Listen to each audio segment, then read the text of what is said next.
Hey, what's up, you guys? Hi, I'm Priyanka, and this is Getting Closer, where we believe in getting closer to each other, one conversation at a time. For today's episode, I think we should talk about something that's very important for your mental peace: saying no. Yeah, it might sound like a very simple sentence, but for people like me, saying no is pretty hard. Have you heard of the phrase, all lay load on a willing horse?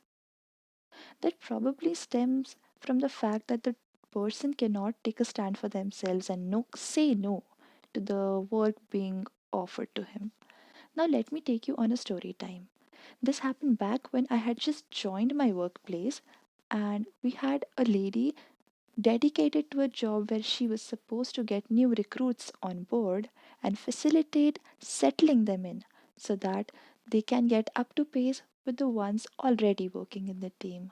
So this one fine day she calls me to her desk and starts explaining me the processes that she follows. Obviously, I'm puzzled, but I just go ahead with it, thinking that it's just another tutorial that I'm never going to use in my life again. Spoiler alert, I was wrong. After that day, any time a new recruit would join the team, she asked me to take over her part. And being the dumb head that I am, I just never said no. And this continued for quite a while. If I'm being very honest, her job isn't difficult, but it's time consuming and it's frustrating since I was accountable for my own work as well. This continued for a couple weeks until my manager, rather our manager, took notice of this and he told me to stop immediately. Now, in this case, I was lucky enough that I had somebody to take stand for me. I was in the wrong that I couldn't defend myself, which got me thinking, why do we not say no? Why are we afraid to say no? The first one being you are afraid of saying no because you think you might come across as rude and hurt the person. Second, maybe you think that you might look like you're not good enough for the job, that you're denying it.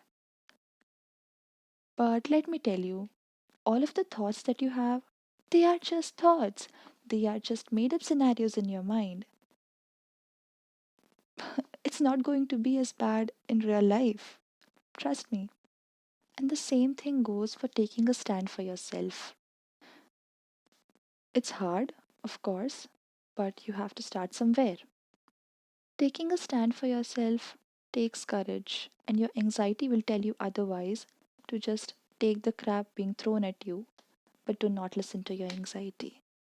Because honestly, believe me, dealing with the anxiety of confrontation is much better than dealing with the consequences after somebody's thrown shit at you. It's really difficult because it bothers you in pieces every single time. You have to stop being a people pleaser. You cannot please everybody in my life. If you think the fear of saying no is coming from rejection, that you might lose the person, whether it's a friend or it's a significant other, probably you shouldn't even have people in your life who cannot take no for an answer. So go ahead, if you don't feel it, do not say it. Also, practice makes perfect. So you have to start saying no to small little things. Only then will you be able to be comfortable and say no to things bigger than that. The other thing that I want to tell you on how to say no is one, you either come up with a polite excuse and deny from doing it, or the second one, the second best thing that you can do is just buy some time. Buy some time, tell them, now I cannot do this right now, but how about we talk about this later in the evening?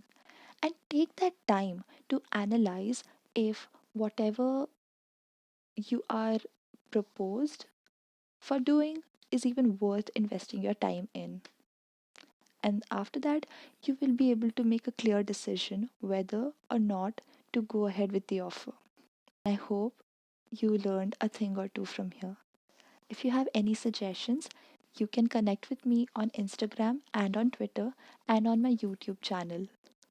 I'm waiting for your comments, and I'll see you in the next episode. Bye.